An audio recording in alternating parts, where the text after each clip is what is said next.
Hello friends and new friends. Welcome to my YouTube channel, Scrambled Facts. This is a channel where I take a painting and create my own version of it. Along with that comes my personal version of the story. So while there may be some actual facts peppered in, it's mostly, well, this channel's called Scrambled Facts, so as we go along, you'll get the gist of it. So I'll just finish the gesso and then give you the true Mona Lisa story.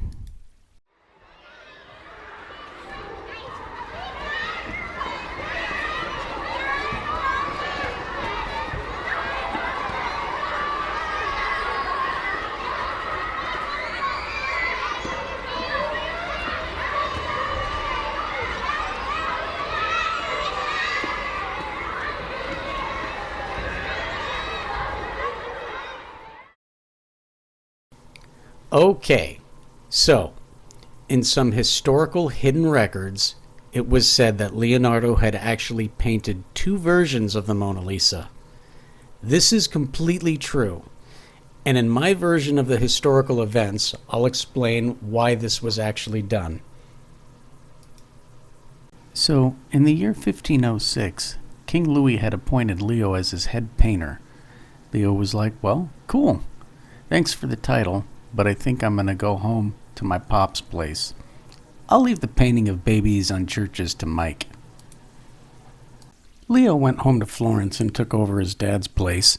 He was happy because he was under the mindset that he would finally be able to paint the kinds of things that he wants to paint. I want to paint the type of things that I want to paint. After settling in, later that night he found himself at a local pub. It was his old hangout when he was a younger fella. He was very happy to find that they still carried his favorite IPA. It was an import from a Houston brewery.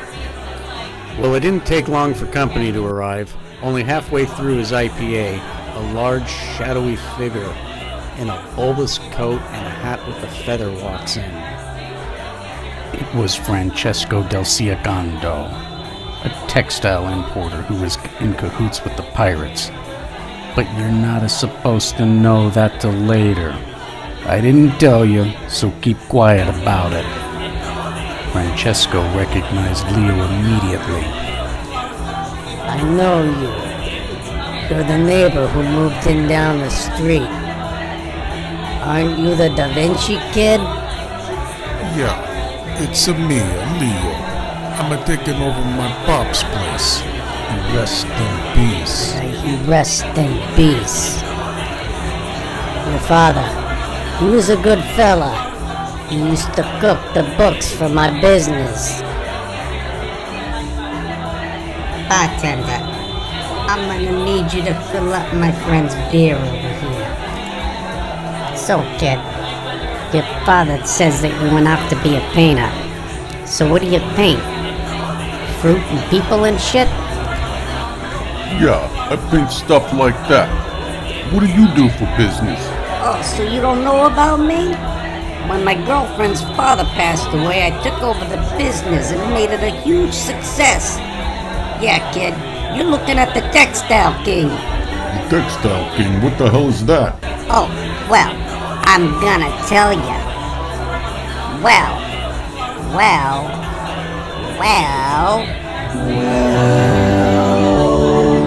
In a shop on Fashion Street. Hey, just stop. We don't need no musical out of this picture here. Yeah, I guess that's fair. Well, listen, kid. Our meeting today was no accident. I come to you today for a personal favor. I want you to paint me a picture. It will be a picture of my girlfriend. And you're gonna do this thing for me. Because I'm gonna make you an offer that you can't refuse. Now listen up, kid. Here's the steps. It needs to be a small, great picture. I would like it to be with outdoor scenery. And it will be a portrait of her smiling. No teeth, just something mindful, demure. My God, that is sick. We don't do that. We artists only paint people who are serious looking or pissy looking. It's just unheard of. You don't paint people smiling. It's scandalous. You'll do it. It's for my private collection, so don't worry about it. It'll be our little secret. Not to mention, no one can know about it. You see, this place is filthy with pirates. If any word were to get out, forget about it. I don't need that kind of attention. Pirates? Yeah, that's right. Pirates. You've been gone a long time, I see. They're everywhere now. Okay, suppose I do this thing for you. Where in the great outdoors do you think you want this to be?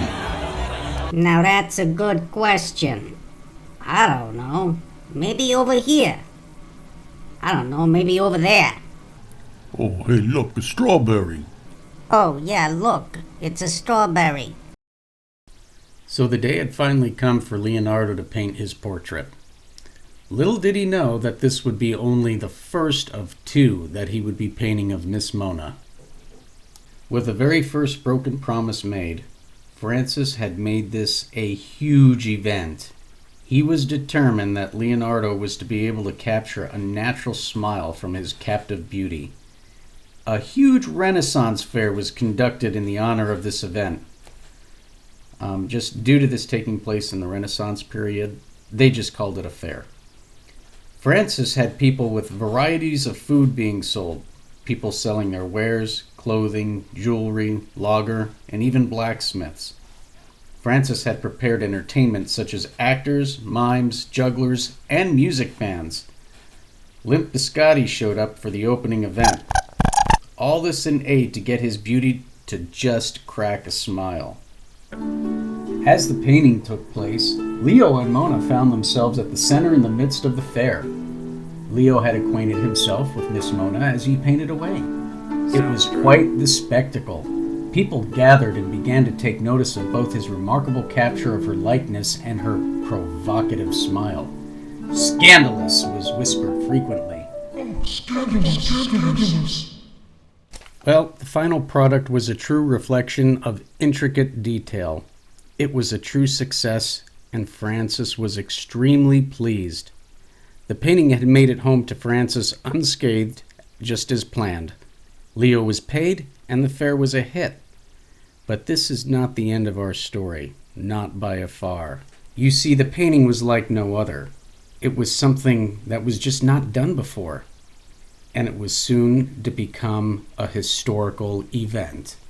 Well, word got out, and like fast. You see, noblemen, commoners, and scallywags were at this event. And with pigeon carrier internet and the dark raven net, folks from all over heard and knew about the Mona Lisa.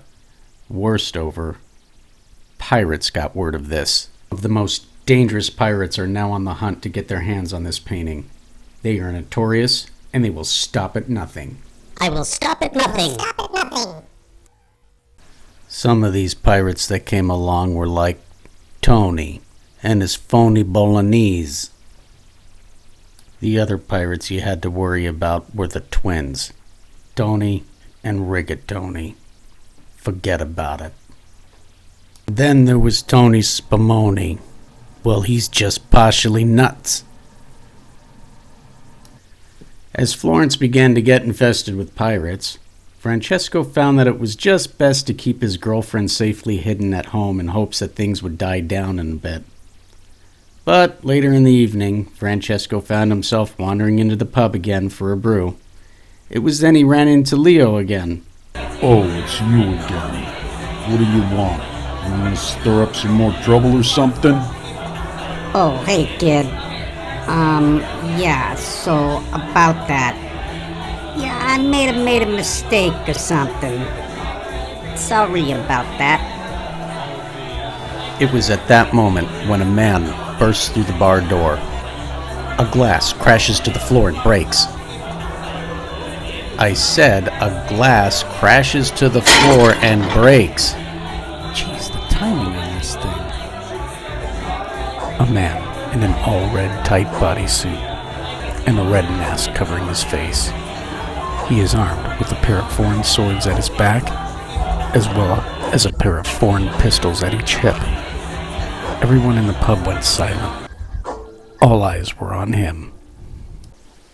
Hey, what's up, bartender? Can I, get a drink? Here, let me help clean up that mess for you. Somebody's gonna get hurt. What the? Get a load of this guy. Bartender, I got this drink. Hey, mister, come over here a second. I wanna ask you a question. So, what are yous? Like a clown or something? No, I'm not a clown. I'm Tony Pepperoni, the pirate. Oh, so you're a pirate? You're over there helping bartenders clean up messes and stuff? What are you, like a good pirate or a bad pirate? I don't know. I mean, whatever pays more. You know, it's funny you should say that. So listen here. Me and my associate here have managed to find our way in a bit of a pickle. So I'm thinking to myself that you'll be a good pirate now.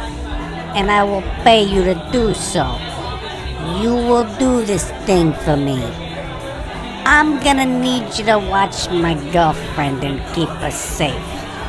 I'm gonna need you to make sure no harm comes to her or my painting. Oh, so you want me to be a bodyguard? I mean, okay, for how long? So I want you to be a bodyguard for both my girl and my painting. Just until things die down a bit and pirates get bored and move on to other pirating ideas. Yar. I'll do it. Yarr, you will do this. You will do this. What the hell was that? Oh, that was the god pigeon. He comes around sometimes. Well, since the meeting, time had passed on. And then even more time had passed on. Leo found himself with other painting projects, as well as taking up some really wild inventions. Helicopter.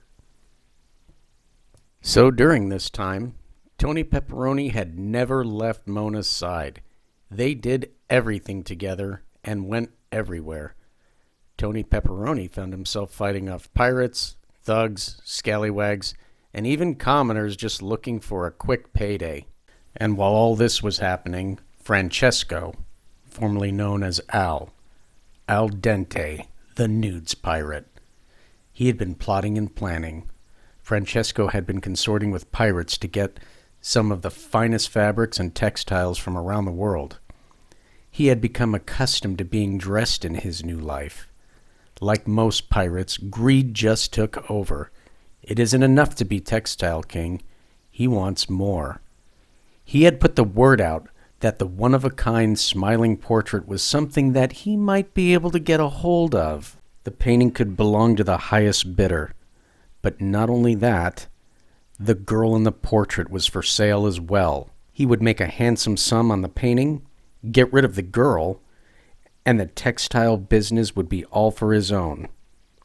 But hey, Leo, Mona, and Tony Pepperoni, they don't know about this yet, so I didn't tell you nothing, so keep your mouth quiet about it. So now here it comes. Mona and Tony Pepperoni had been spending much of their time together. He had been protecting her a lot, and they had much time to talk and really get to know each other. Tony, you have been a great protector. You have been a great fighter. I think I might have feelings for you now. Yar, you're a fun chick to hang out with. I want you to be my new boyfriend. Oh, cool. But what's wrong with the daddy you have now? Well, he does some weird stuff. He makes me shave my eyebrows, and he never buys me a jewelry. I've been wearing the same dress this whole story. Oh, I mean, I do dig chicks with eyebrows, but they'll grow back. If not, we'll just have Leo paint them back in. And, also, I'm a pirate. I've got lots of jewelry.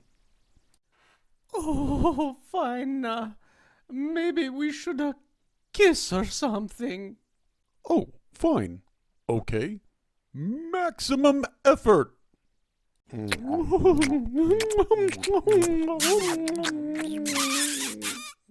Alright, kids, enough of that. So anyway, a day later, a ship had docked in Florence. It was Tony Cannoli. He's the pirate who was taking place for Tony Pepperoni. So, Tony Cannoli had gotten word of Francesco's plan from a pirates' union meeting. Cannoli had told Pepperoni everything. Tony Pepperoni told Mona that there was a price on her head. Not to worry. I'll take care of everything. So that's when Tony Pepperoni gave Tony Cannoli the painting to sell, to the highest bidder. Cannoli was instructed to take Francesco, strip him of his garments, and drop him off at Tibber Island, a lawless place, inhabited by dangerous criminals and people with infectious diseases, via plank.